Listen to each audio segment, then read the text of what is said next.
said. "I think it's on the dock," Grant said. They started down the road. Grant carried the oars on his shoulder. I hope it's a big raft, Lex said. because I can't swim. "Don't worry," he said. Maybe we can catch some fish, she said. They walked down the road with a sloping embankment rising up on both sides of them. They heard a deep, rhythmic snorting sound, but Grant could not see where it was coming from. Are you sure there's a raft down here? Lex said, wrinkling her nose. "Probably," Grant said. The rhythmic snorting became louder as they walked, but they also heard a steady droning, buzzing sound. When they reached the end of the road, at the edge of the small concrete dock, Grant froze in shock. The Tyrannosaur was right there. It was sitting upright in the shade of a tree, its hind legs stretched out in front.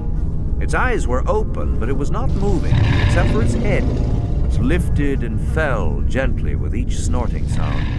The buzzing came from the clouds of flies that surrounded it, crawling over its face and slack jaws, its bloody fangs, and the red haunch of a killed hadrosaur that lay on its side behind the Tyrannosaur. The Tyrannosaur was only 20 yards away.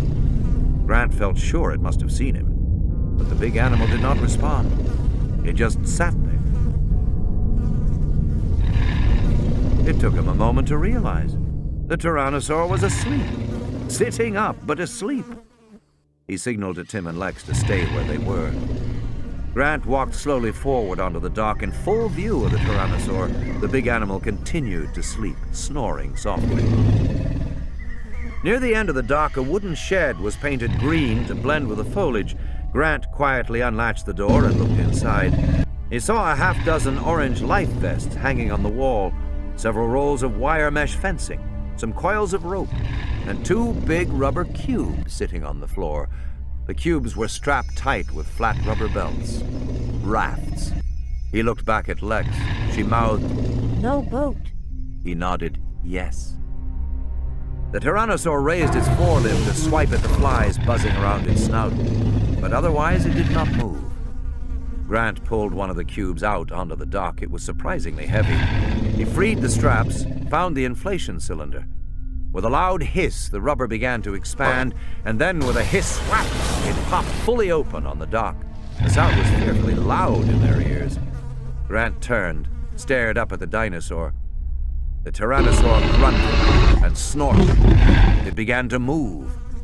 Grant braced himself to run, but the animal shifted its ponderous bulk, and then it settled back against the tree trunk and gave a long, growling belch. Lex looked disgusted, waving her hand in front of her face. Grant was soaked in sweat from the tension. He dragged the rubber raft across the dock. It flopped into the water with a loud splash. The dinosaur continued to sleep. Grant tied the boat up to the dock and returned to the shed to take out 2 life preservers. He put these in the boat and then waved for the kids to come out onto the dock. Pale with fear, Lex waved back, No. He gestured, yes. The Tyrannosaur continued to sleep. Grant stabbed in the air with an emphatic finger. Lex came silently, and he gestured for her to get into the raft. Then Tim got in. They both put on their life vests. Grant got in and pushed off. The raft drifted silently out into the lagoon. Grant picked up his paddles and fitted them into the oarlocks. They moved farther from the dock. Lex sat back and sighed loudly with relief. Then she looked stricken and put her hand over her mouth. Her body shook with muffled sounds. She was suppressing a cough. She always coughed at the wrong times. Lex! Tim whispered fiercely, looking back toward the shore. She shook her head miserably and pointed to her throat. He knew what she meant, a tickle in her throat. What she needed was a drink of water. Grant was rowing, and Tim leaned over the side of the raft and scooped his hand in the lagoon, holding his cupped hand toward her. Lex coughed loudly, explosively. In Tim's ears, the sound echoed across the water like a gunshot. The Tyrannosaur yawned lazily and scratched behind its ear with its hind foot, just like a dog. It yawned again. It was groggy after its big meal, and it woke up slowly. On the boat, Lex was making little gargling sounds. Lex, shut up! Tim said. I can't help it. He whispered, and then she coughed again. Grant rowed hard, moving the raft powerfully into the center of the lagoon.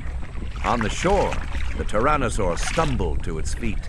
I couldn't help it, Timmy! Lex shrieked miserably. I couldn't help it! Shh!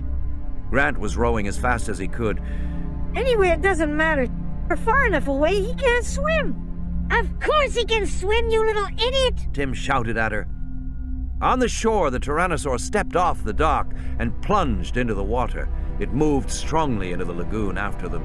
Well, how should I know? She said, Everybody knows tyrannosaurs can swim. It's in all the books. Anyway, all reptiles can swim. Snakes can. Of course snakes can, you idiot! Settle down, Grant said. Hold on to something. Grant was watching the Tyrannosaur, noticing how the animal swam. The Tyrannosaur was now chest deep in the water, but it could hold its big head high above the surface. Then Grant realized the animal wasn't swimming. It was walking. Because moments later, only the very top of the head, the eyes and nostrils protruded above the surface.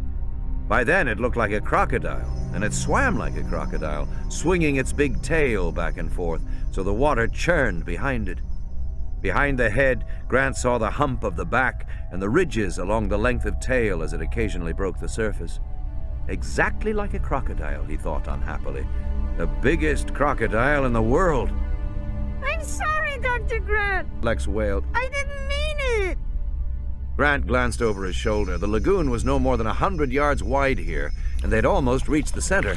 If he continued, the water would become shallow again.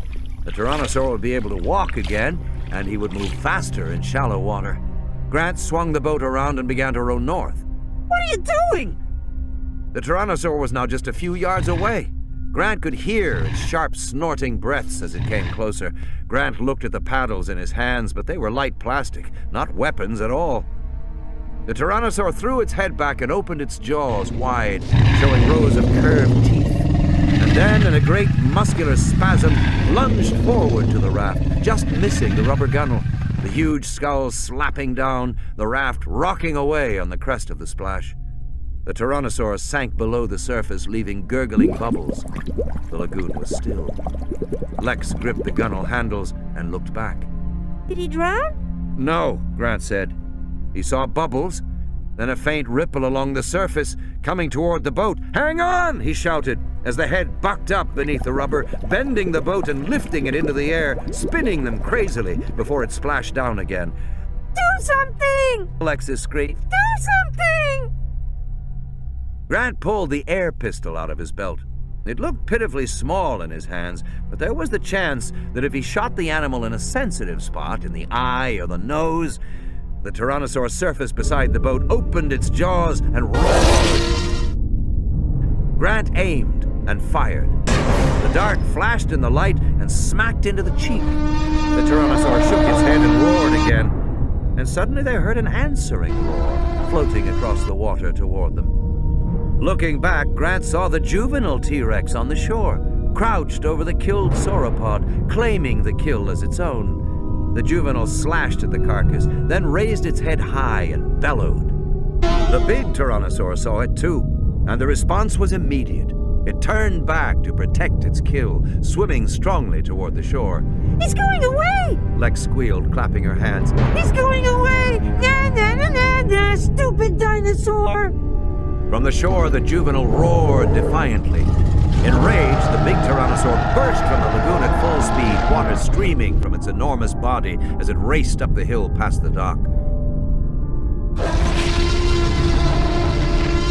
The juvenile ducked its head and fled, its jaws still filled with ragged flesh. The big Tyrannosaur chased it, racing past the dead sauropod, disappearing over the hill. They heard its final threatening bellow, and then the raft moved to the north, around a bend in the lagoon, to the river. Exhausted from rowing, Grant collapsed back, his chest heaving. He couldn't catch his breath. He lay gasping in the raft. Are you okay, Dr. Grant? Lex asked. From now on, will you just do what I tell you? Okay. She sighed as if he had just made the most unreasonable demand in the world. She trailed her arm in the water for a while. You stopped rowing, she said. I'm tired, Grant said. Then how come we're still moving? Grant sat up. She was right. The raft drifted steadily north. There must be a current. The current was carrying them north toward the hotel. He looked at his watch and was astonished to see it was 15 minutes past 7. Only 15 minutes had passed since he had last looked at his watch. It seemed like 2 hours. Grant lay back against the rubber gunnels, closed his eyes, and slept.